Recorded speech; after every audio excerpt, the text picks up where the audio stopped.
this video, I'm going to be talking about the Samsung Odyssey G5 best settings for PlayStation 5. It's a very easy process, so make sure to follow along. If you are using any model of the Samsung Odyssey G5 to play on your PlayStation 5, it's important that you change these settings to ensure that you get the best graphical fidelity and colors possible. You will be able to make the colors vivid and achieve the highest refresh rate to ensure a good and smooth experience. So all of these settings can be changed on the menu inside of the actual monitor. So by using the buttons that you can find below the monitor in this area, you will be able to change the picture quality. So go into the second category, picture, and you will be able to customize everything here.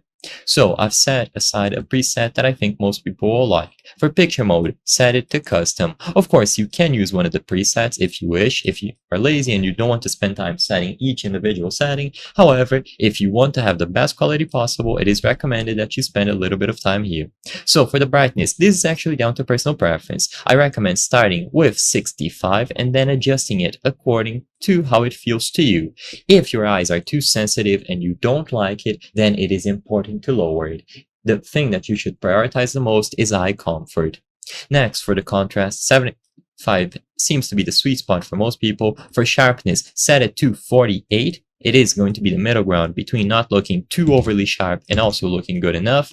And for the rest of the settings, do 49, 49, 48 on the RGB. This will take away a little bit of the bluish tint. Gamma mode 1, black level normal, and eye saver mode off. For these settings, it is down to personal preference, so the display time and language according to your specific region, and then the system OSD settings, dynamic brightness should be off.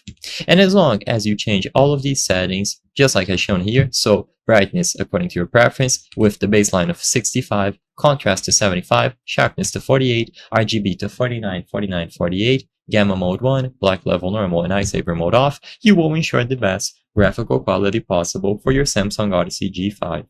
I hope I was able to help you on how to set up your Samsung Odyssey G5 best settings for PlayStation 5. If this video helped you, please be sure to leave a like and subscribe for more very easy tips. Thank you for watching.